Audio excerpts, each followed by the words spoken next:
It is Sweetest Day in Chicago.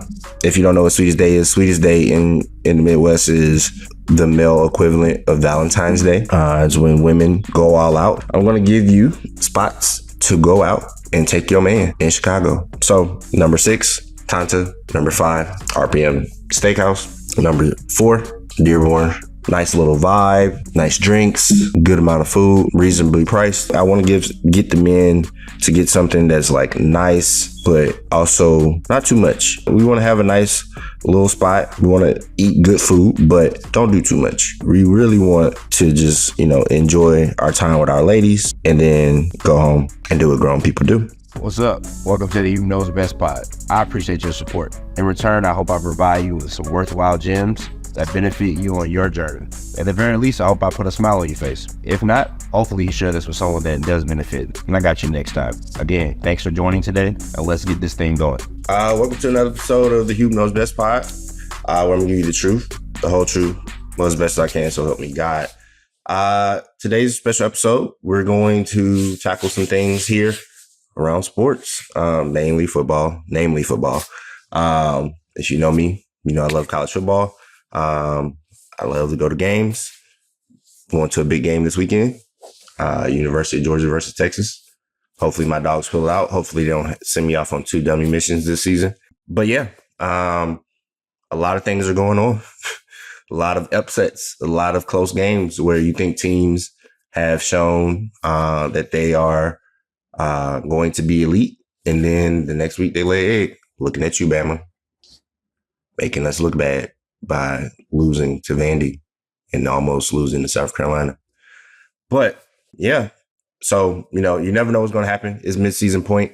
Most teams are pretty set in their identity, but there are going to be upsets. There are going to be injuries. There's going to be things that happen that completely turn what we think is going to happen on its head. But that being said, I'm going to try to predict the top 12 teams for the college football playoff bracket today. Today is October 14th. Happy Indigenous People Day. And so, yeah, let's get into it. All right. So number 12 team I have here, I got Boise State. So you're like, Hubert, how do you have Boise as a top 12 team? Well, if you don't understand the college football playoff bracket, the top 4 seeds go to the conference champions. The next 7 seeds go to the at-large teams, the highest ranked teams at that time. And then the number 12 seed goes to group of 12 team, or the highest ranked group of 12 team. So quite possible that Boise could be ranked higher than 12. And that would mean they aren't number 12. But we've seen the college football playoffs. We know how this works. And so Boise does have a loss to Oregon. So I don't see a situation where the playoff committee puts them in the top 10 at any point in their rankings. But for now, Boise, number 12, got Ashton Denty killing it, running the ball down people's throats. I want to say 3 or 4 200-yard games. Gave Oregon, who just beat Ohio State, a run for their money. Transitive property does not exist in football. Football is about matchups, health, and, momentum a lot. But yeah, number 12, Boise State. Next, we have LSU. So LSU has 1 loss on the season to the USC, which does not look great right now. I think USC is on a 3-game losing streak. They lost to Michigan, Minnesota, and now Penn State after having them down all game. But LSU only has 1 loss. They're undefeated in the conference. Just had a major upset of top 10 team, number 9 at the time, Ole Miss, which pretty much kiboshes Ole Miss's chances of making the playoffs. They're not going to make the playoffs, not with their remaining schedule. But yeah, so I got LSU at number 11. So LSU has 2 tough games left on the schedule. They have to play at A&M, and then they play Bama at home. I'm going to say that they'll split those games, and I'm going to have them lose at A&M. I think from a scoring perspective, it's going to be a low scoring game. Like LSU couldn't put up a lot of points on on Ole Miss this past week. So I don't see them being able to do the same, doing any better versus A&M, who's really good defensively. A&M is kind of, I think they are figuring out or have figured out what they want to be on offense. They're going to be a run team. They're going to play action you. They're going to time possession you. And I think having to play at College Station, that's going to lead up to an L. But I have them bounce back next week, beating Alabama at home. Alabama, I'm mad because Georgia did not finish the drill, but I think they exposed a lot, and it's causing other teams to give Bama a much closer run for their money. Kalen DeBoer is looking like he is in over his head a little bit. Let me backtrack. He doesn't look like he's in over his head, but it looks like they put all their chips in on beating Georgia, and people have exposed themselves and their weaknesses. And so I don't see Bama being able to stop LSU from scoring and playing in Death Valley, in Baton Rouge, in a rivalry game. This will be the first time he plays in that rivalry. I just don't see them beating LSU. So that'll end up having LSU as the number 11 team, just because right now they haven't lost any games, but I have them losing to A&M and being a top 12 team, but not a top 10 team. So, because right now LSU is ranked number 8. So they lose that game to A&M, who's currently ranked 14, who also lost to Notre Dame. And that's going to push them back. So that's the logic behind them being number 11, even though they're number 8 right now. All right. Number 10, Notre Dame.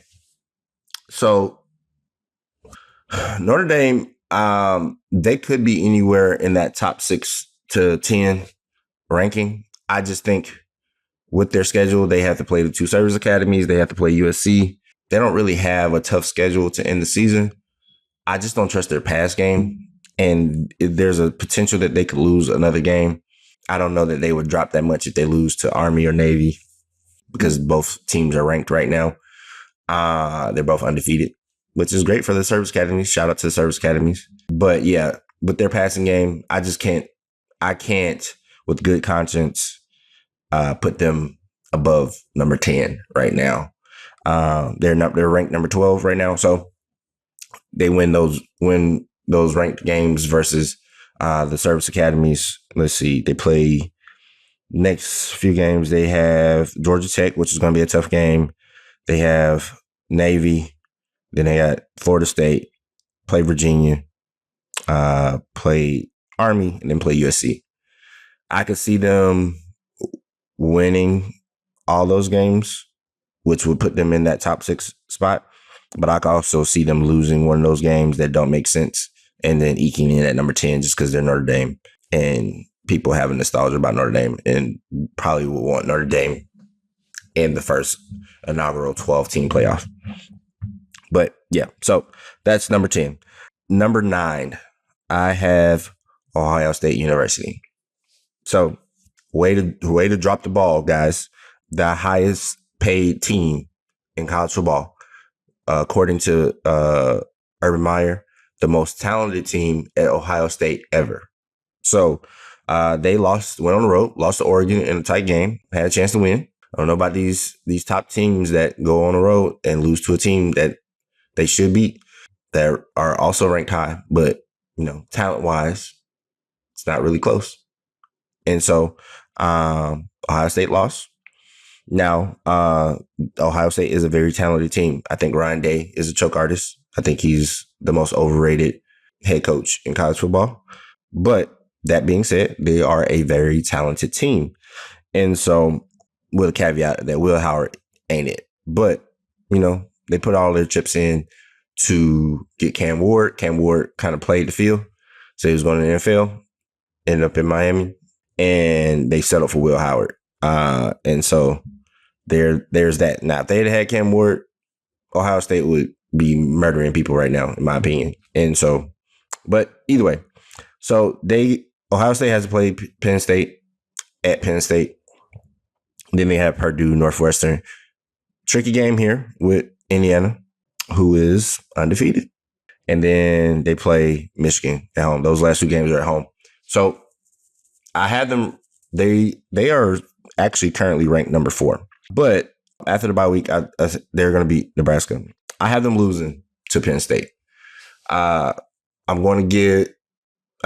Franklin is going to get his first signature win against the Ohio State or Michigan team.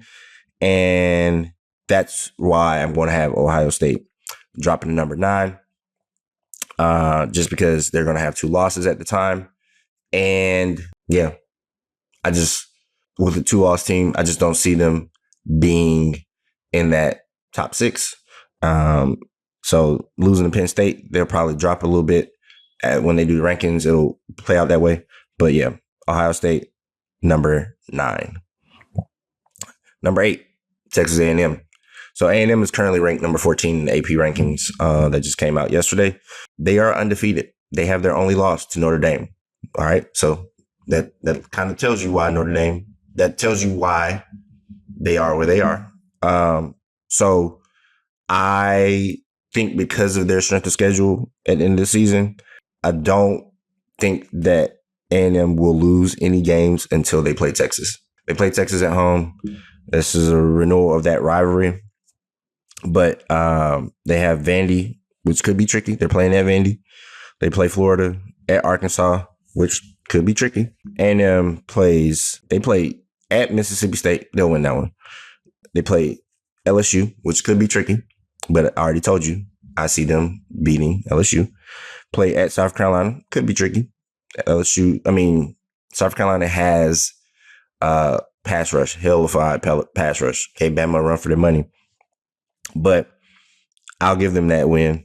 They have a cupcake play at Auburn. It's Auburn. And then they play Texas at home. They play, Texas got to come to College Station. Texas is ranked number 1. They have not lost yet. And so I just don't see them losing to A&M just from a complete team standpoint. Now, things could change if Quinn Ewers goes down.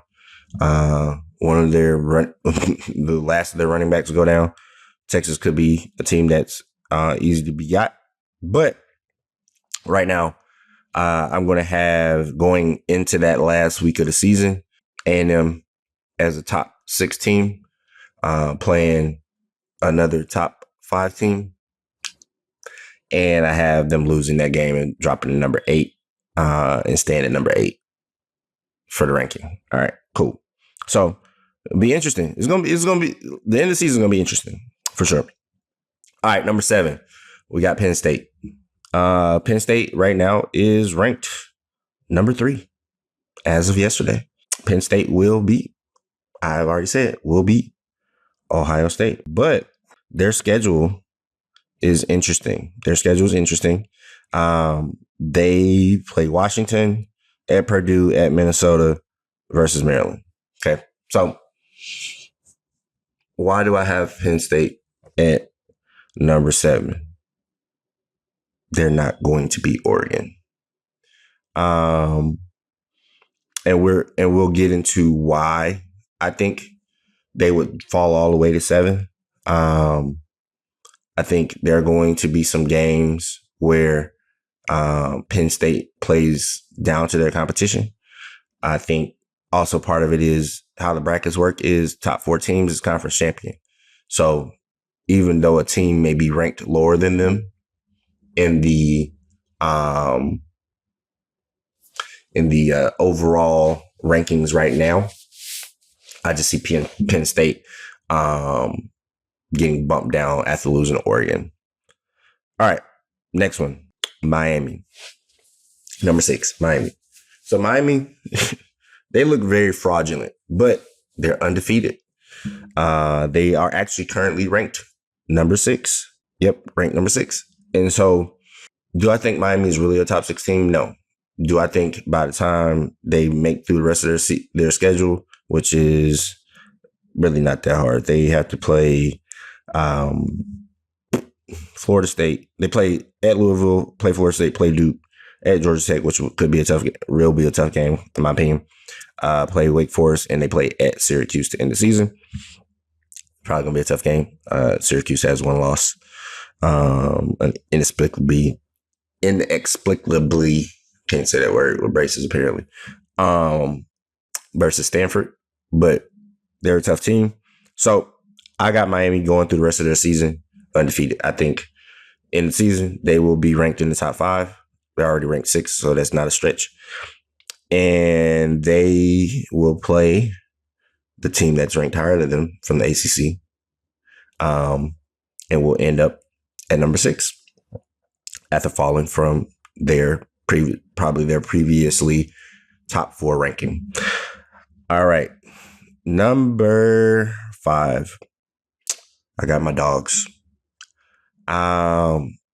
I actually think my Dawgs will win this week. Why do I think my Dawgs will win this week? I think the Dawgs will win because we have shown that we can score points and we can score them in bunches. We are opening up the pass game. Texas has a suspect secondary. And not for nothing, I think we're just a tougher team, like up front. And so I think we're going to pull this one out. It's going to be an upset, which is going to catapult Georgia from number 5 to probably number 2 in the rankings, putting us ahead of Ohio State, putting us ahead of Penn State. So I think Georgia will be the number 2 or 3 ranked team after this week, because they're not going to put us above Oregon, who's undefeated, and beat Ohio State. Just not going to do that. And so that's going to probably drop Texas to number 4, which is going to bump Ohio State down. And maybe Texas go down to number 5 where we're at, and Miami jumps up to number 4. So I'm predicting next week's rankings. Top 5 will be Oregon, Georgia, Penn State, Miami, Texas. That'll be your top 5 next week. Hold me to it. All right. But yeah, so I think Georgia will win this game and inexplicably lose to Texas in the SEC championship game. So Georgia will be number 5 after being ranked number 2, maybe number 1, but number 2 going into the conference championship game. And so I think with the win over number 1 at the time, the committee is just going to say, okay, we'll put them at number 5. Could be 6 or 7, but right now Georgia at number 5, even though they'll have 2 losses to maybe Penn State's 1 loss and Miami's 1 loss. But not for nothing, Georgia's a better team than both of those teams. And so that's probably how the committee's going to see it. All right, number 4. Now, this one is the hardest one because the Big 12 is just garbage. Not garbage in the sense of like they don't have good teams, but in the sense of like they don't have any elite teams. And the teams that are undefeated or like they are very bunched up right now. So it's anybody's guess who's going to come out the Big 12. They could end up having a 3-loss team being their conference champion. Right now in the standings, the Big 12 has BYU at the top. Well, Iowa State, they have to play each other. That's crazy. They have to actually play each other. So, actually, they don't have to play each other. Sorry. They have to play a lot of common teams. So you got BYU, Iowa State, Texas Tech, all undefeated in conference. Now, Texas Tech has lost the game. But again, this is the top 4 conference champions get the top 4 seeds. You got Kansas State with a 1 loss, Arizona State, Cincinnati, Colorado, West Virginia. All these teams are right there with each other. All it takes is 2 bad weeks for somebody that right now has 1 loss to be at the top of the conference. A lot of conference games coming up. So that's also part of this, why it's hard to kind of guess or gauge who will be top 12. But either way, I'm going to go with BYU. BYU's undefeated right now. BYU's undefeated right now. I'm just going to ride the train with BYU. I do see them losing. They're going to drop a game, probably. I will have them lose at Utah. I think they'll beat Oklahoma State, Arizona. They just beat Arizona. They play at UCF, who's not good. Play Kansas, play Arizona State, and play Houston. Their schedule actually lends to them probably winning. They might even beat Utah. I just don't see anybody on their schedule that could trip them up. Iowa State has to play UCF also, but they have to play Texas Tech. So that's going to get Texas Tech out of there, or Iowa State. They play at Kansas, play Cincinnati. They play at Utah, which could be tough. And they play Kansas State. Iowa State's schedule to end the season is just much tougher than BYU, so I could see them losing 2 games. Kansas State is sneaky. They play at West Virginia versus Kansas, at Houston versus Arizona State, versus Cincinnati at Iowa State. So could be Kansas State, but I'm going to go with BYU right now. So BYU, number 4. That was the toughest one out of all these. All right, number 3, the Fighting Dabos. They're going to be number 3 team. So I have Clemson. Clemson right now is ranked number 10. So again, this is top 3 conference champs. At the time that they win their conference, because I have them beating Miami. Miami will probably be a top 4, top 3 team because they'll be undefeated. And I have Clemson probably being the top 8, maybe top 7 team, because Clemson doesn't play anybody worth a damn. They play Virginia, Louisville, at Virginia Tech. Now they got a tricky game versus Pitt at Pitt. Pitt is undefeated. And then they play Citadel and South Carolina. So I don't have Clemson losing to Pitt. So they'll go into that game undefeated in conference, like Miami, but with 1 loss. And I have them just being better than Miami. Why do I have them being better than Miami? I just don't think Mario Cristobal is ready. That Miami team is very flawed, and I think they can be exposed. And I mean, not for nothing, Dabo's a better coach. So I don't love Dabo. I don't like his thought process, but he can coach. And so with their only loss being to Georgia, they will be number 3. All right, number 2, Texas. Yeah, I got us losing to Texas in the SEC championship game. Probably be in the top 5, top 16. They're going to be 1 loss conference champ that just beat number 1 and number 2. And yeah, I'll go with Texas. They'll be representing the SEC as the conference champion in the playoffs. Right now, they're probably the most complete team if we're just talking about what they put on the field so far. They haven't really played anybody worth a damn on offense or defense, except for Oklahoma. Oklahoma can't score. Oklahoma couldn't score if I put them on the 5-yard line going in. So, yeah. So Texas, that'll be a top 5 matchup at the time. And so Texas will jump to number 2. And then, of course, number 1, Oregon. I have Oregon winning out in conference. They're currently ranked number 2. So when Georgia beats Texas this week, they'll probably jump to 1. They don't have to play anybody other than Michigan that's worth a damn.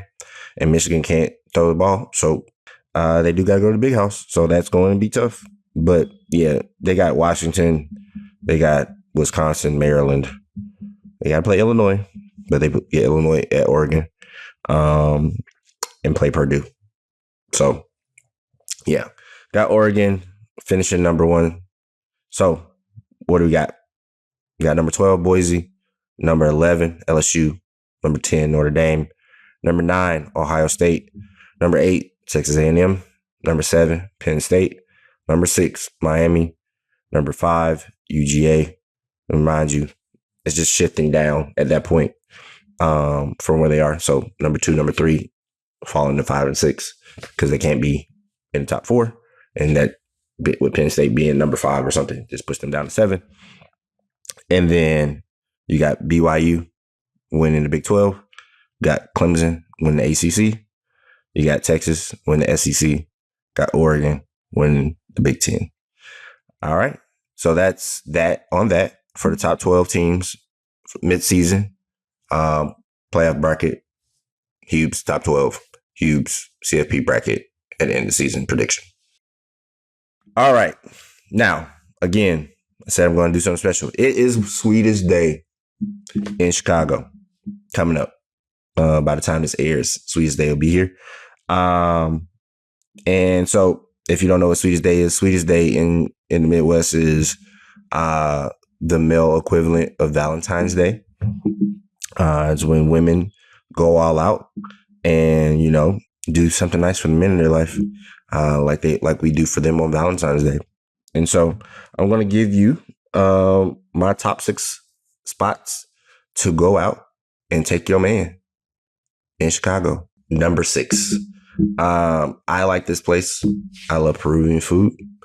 So number 6, Tanta. It's in the Streeterville, River North area.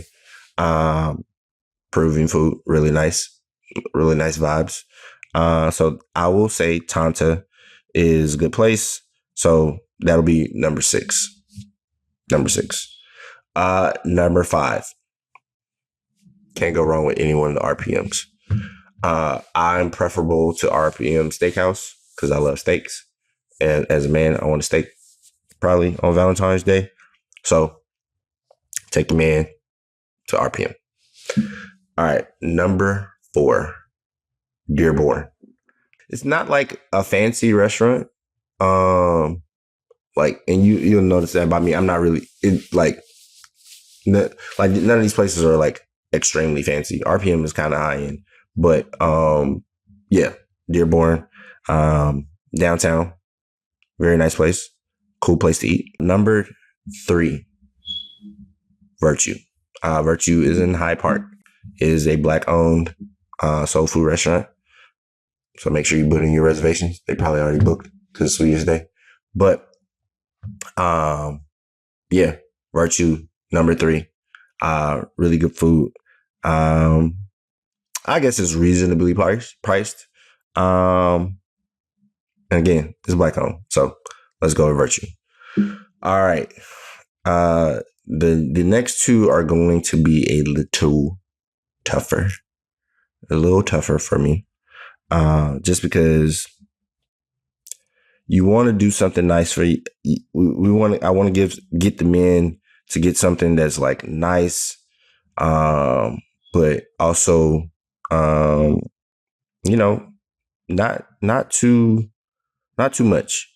You know, like we want to have a nice little spot. We want to eat good food, but you know, don't do too much. You know, we really want to just, you know, enjoy our time with our ladies and then go home and do what grown people do. Also, it's another steakhouse. So, and they got great oysters. From what I've heard and what I've seen, it's a whole little vibe. So let's go with LCH Steakhouse and Bar. And then lastly, Costera Cocina. So Mexican food. I love Mexican food. I love steak. I love Jamaican food. But Costera Cocina, nice little vibe, nice drinks, good amount of food, reasonably priced. So try that place out. So number 6, Tanta, Peruvian food. Number 5, like I said, can't go wrong with one of the RPMs. I'll say RPM Steakhouse. Number 4, Dearborn. Number 3, what did I say? Number 3 was Virtue. Number 2, El Che. And number 1, Costera Cocina. So make sure you check those places out. Get some good food. Fill your tummies. And enjoy. Don't have too much fun on Sweetest Day. Or do. But yeah. So thanks for joining. Make sure to like, share, and subscribe. Hit that subscribe button. Share the content with your friends that love football, that have a significant other that lives in Chicago. Y'all can even do Sweetest Day outside of Chicago. Find Find your favorite restaurant. Treat your man. Treat him well. Christmas is around the way. You want them bags. I know y'all do. But yeah, as always, I wish y'all peace, patience, understanding, knowledge, wisdom, discernment. Be easy or don't, but every choice has a consequence and every action has a reaction. Check y'all out.